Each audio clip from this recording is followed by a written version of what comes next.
More grace, everyone. I'm coming on tonight really fast. I felt like the Lord wanted me to share my testimony, um, how, um, how I got saved, how I gave my life to the Lord. I've been walking with the Lord now for over 4 decades. I'm not going to say how many, but more than 4 decades. I gave my life to the Lord probably when I was around 9 or 10 years old. Um, there was a church bus that would come into my neighborhood, and they would pick up people for church on Sunday morning. Um, they would pick us up, and I think I just got on the bus one morning, went to church, um, went into service, and it wasn't anything that I can recall that was different. But on that Sunday, I just felt myself when the pastor began to talk about asking Jesus into your heart. Um, I just felt like I wanted to get up and walk up to the front of the front of the church, front of in the altar area, and give my life to the Lord. So I can't recall the details, but I was probably around 9 or 10. It was the church name, which is no longer around. It's called Central Baptist Church, and it was in Maryland. And so I accepted the Lord into my life at a young age. Um, you know, I didn't know anything about the Bible. I didn't know anything about Christianity. I didn't know anything about any other religions, Hinduism, Islam. I didn't know anything about anything. I just wanted my life. I felt like at 9, I I wanted something to happen in my life. I wanted, a change in my life. And I can't recall what was happening in my life at 9 or 10, but I walked up to the front of the church, um, and prayed with someone at the altar and asked Jesus into my heart, and that's how I became saved. Later on, I ended up moving to a little small church that was pastored by this woman by the name of Anna L. Talley. She was a black female pastor. That was my first, I guess I would say, my first real pastor. And it was a little church. There was a school house on the property, and it was a very old. The schoolhouse was a schoolhouse for blacks, that was built like in the 1800s. So the building was old. The church was old. Um, uh, you know, um, and that's where I started going. I think I met uh, a neighbor, and I ended up going to service. Um, Went to service, and I didn't know anything about being Pentecostal or anything like that. I mean, I just found myself there. And when I got there, the pastor was she had a tremendous grace um, to preach and to teach, but she also walked with a lot of power. I watched her, lay hands on people, and people were delivered. And, just, from that period, from that time, where people actually prayed for people, and leaned into them and helped them get their deliverance, helped them get their freedom um, from things that may have been oppressing them. So, um, so I attended that church, um, was involved in Sunday school, taught Sunday school, um, I started directing the choir. I started directing the choir. I just ended up, I had a little bit of a gift to direct, and I could hear well, and so I think I was probably maybe 14 or 15 when I was attending that church. So I stayed at that church until I think high school, maybe high school. Um, High school at that church, Pastor Tally. When I That's where I got baptized, and I was baptized in a creek, like about, I'm going to say, half an hour away from the church, west of where the church was, and I was Pastor Tally baptized me in a creek. Um, but that period in my life was, there was a lot of things that I was dealing with, in my transformation stage, going from, 12 to 13 to 14 to 15, that I was dealing with. I had issues with, how I looked. I had issues with my height. I had issues with a lot of things. And, I just talked to the Lord about it. I would just, I was very and am very transparent with God. I talk to him about everything. I mean, everything that you can think of. I talk to him about it.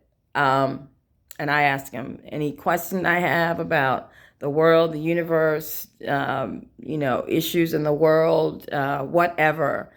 It's an ongoing conversation with us. It's an ongoing dialogue between he and I, and I think that's what he wants us to have. He wants us to have, he died so that we could gain access to have that type of relationship with him. So, so I was in the church up until I was maybe 16 or 17. I backslid. It went back out, and didn't get involved in a lot, but I wasn't serving God. I wasn't serving the Lord in the church anymore. And those are the years I was very focused on career, and focused on just career and trying to make money, and ended up getting married in my 20s. Got married when I was 24, and married someone that I knew from when I was much younger. So so I got married, and make a long story short, got married, bought a house, was living in Maryland. Decided I was working. Actually, I was working. I was in sales. I know I'm sharing this. I was in sales. I sold furniture for about 9 years. Scandinavian imported furniture from Italy and Norway, Denmark, and places like that. So I did that for about 9 years, and I just decided one day I wanted to do something that could stimulate my mind, my mind. That was a challenge for me. So I said, told my husband, I said, I just feel like I want to, go into the beauty industry. I told him I want to buy a salon. So, put our money together, bought a salon. Um, the name of the salon was Mahogany Image. It was in downtown Gaithersburg. Focus was on professional Black women. That was the market. That was the demographics that we were going for. And it worked well.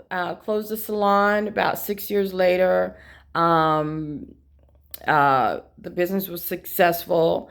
I felt like God was telling me to do that. So I liquefied the business, gave my husband back his investment, um, um, and the salon was debt free, just paid everything off, and got another location for the staff to go. And so um, so I had a business for about 6 years. The business initially was not Christ focused, um, but what happened was after interesting. What happened? I The Lord brought me back into relationship. I remember because I started out just owning the salon and I wasn't doing hair. And then I realized that I liked doing hair, decided to go to school to get my cosmetology license. So I would be in the salon during the day, go to school at night, and at the same time I was working in the furniture store. So it was a lot. So I ended up selling the salon, not selling the salon, liquidating the salon, and just gave back the investment that my husband had given me. I gave that back to him. So during that period, I think the significant thing is, I gave my life to the Lord at age 9. During the early years of my walk with the Lord, I did a lot of fasting. There were things that I wanted from God, and I knew that to get certain things that I needed to fast. So I told the Lord, I said, Lord, I want you to anoint my voice. I want to be able to sing.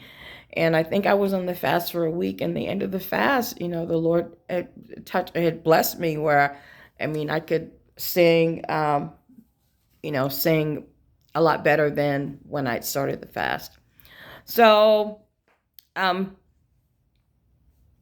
so, um,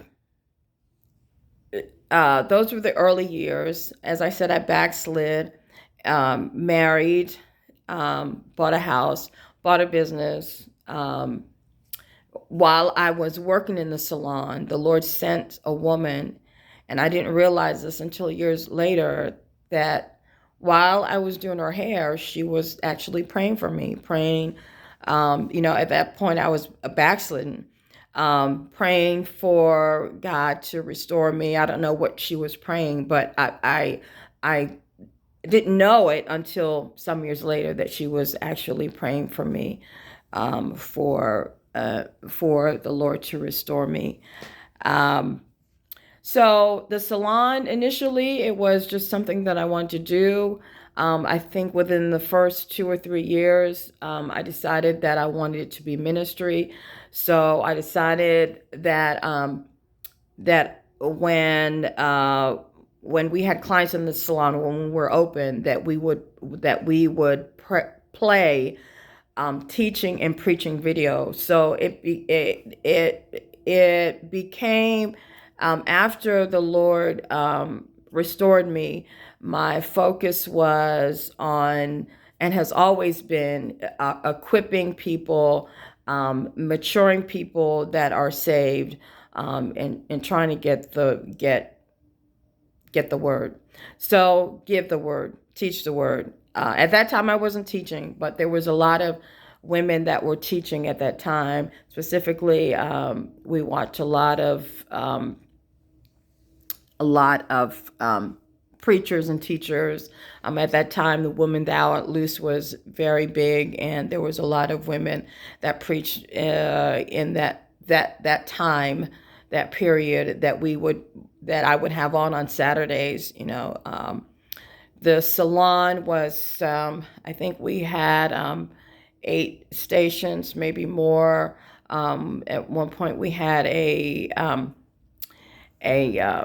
we had nail technicians, we had 2 shampoo assistants, we had a receptionist, we had, and I was doing everything. I was, trying to support the stylists and working with them, and managing the marketing and the promotion of the business. And so, so and the Lord just blessed, and He enabled me to bless and to give and to sow into the community, and to do a lot of things during that time. That time I was connected to a church called Faith Apostolic Temple. It was an apostolic church. And I began to serve there, served in the hospitality ministry. I really didn't know, what I wanted to do, but I just, as God continued to deliver me, the deliverance, salvation is one thing, but the process of getting delivered from, I'm going to say spirits, behavioral issues and things like that. It's a process, it's a process, to be the transformation, sanctification. I want to use a big word, but it's the word I'm thinking, but it's a transformation. It's a process. So I served in that church,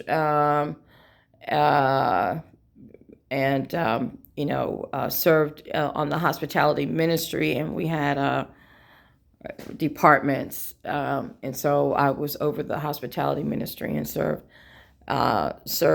there. Some years later, I remember one night I wanted to go to visit. I wanted to go to a church service in the evening. I wanted to go to an evening service at our church. It was morning. We would have AM service and evening service. I mean, that was just what it was for me growing up. I mean, it was, Bible study, morning worship, and we always had evening service. So I just felt like I wanted to go to evening service one night. I ended up, I asked my mother, to take me or to go with me. I can't recall. But I ended up going over to Prince George's County. I live in Montgomery County, and went over to a church. It was a Baptist church.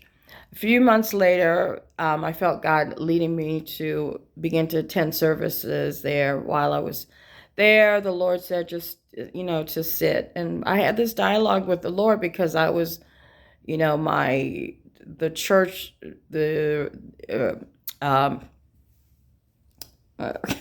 Mount of Olives Church was Pentecostal, and then Faith Apostolic Temple was apostolic. And I was questioning the Lord about why would He want me to go to a Baptist church. I mean, I don't have a problem with the Baptist, but I was like, this is so far from what I had experienced. My experience in the church was, was different. And I knew that the Baptist denomination was different. We believed in, the baptism of the Holy Ghost with the evidence of speaking in tongues that is, written and accounted in the book of Acts. And then, as some churches don't believe in that aspect of transformation. So I believe that the baptism comes, and that empowers you and equips you to do what you're called to do, whatever God has called you to do. So I felt like the Lord was saying He wanted to build fruit. He wanted to develop. I was gifted. I was gifted, but there was areas of character that He wanted to to deal with. And so at this church, I won't mention the church because a lot of people may know what the name of the church. But I ended up, through my pastor's teaching and just, all my life, God has helped me to be faithful, to get to church, to sit under the word, to be fed. God has just been faithful. So, I mean, while I was there, I learned a lot, and he gave me an opportunity to serve a lot. I ended up having an opportunity to get on the praise and worship team. That didn't happen until a little bit later, but it was just amazing that happened in that church, because it was a large church. So, I mean, I served on the singles ministry. I served on the hospitality ministry. I served on the business development committee, inception of the business ministry. I went out and did a little bit of feeding, but that wasn't, so singles ministry, intercessory prayer ministry. I served on the intercessory prayer team. So God enabled me to serve a lot, um, at that church. I then, I think after like 12, 13 years, um, my church was connected to another church that was in DC. Our churches worshiped together. They were like the sister church, and I felt like, maybe I know this sounds crazy, um, but I ended up going to that church, and just I didn't do very much there. There was a lot that happened around that move. Um, but I felt like that was what the Lord wanted me to do. So um, I served on the intercessory prayer team. I was in the choir, but I really didn't do very much at that church. And I mean, I don't question, um, the move. Um, it's just there was a period around that was, in my life. I felt like God was telling me to move, and I felt like I did it in the proper way. But there was a lot of things around the move that was very confusing. I mean, I wasn't confused, but to make a long story longer, um, I ended up, moving to that church in DC, and was there for probably maybe 3 or 4 years, and then I wasn't really connected to a church. My life really changed. I uh, there was a lot of instability during that period. The instability actually started, um, you know, um, during the time that I was at the Baptist church. And God, as I said, He made me faithful. He enabled me to be faithful to be at that church. But there was a period that God was transitioning me from. At the time, I was living with my parents, and I was commuting. I was driving from Montgomery County to PG County. I don't know why I'm sharing all of this. From Because I don't feel like I'm teaching any. I'm not really teaching, but I was traveling from Montgomery County to Prince George's County. And so, I mean, I was at that church for many years, and then I had been praying. I got to the point where I said, Lord, I asked the Lord to bless me with an apartment. That was my prayer. I asked God to bless me with an apartment that I wanted to move into apartment. At that time, I was probably, I'm not gonna say how old I was, but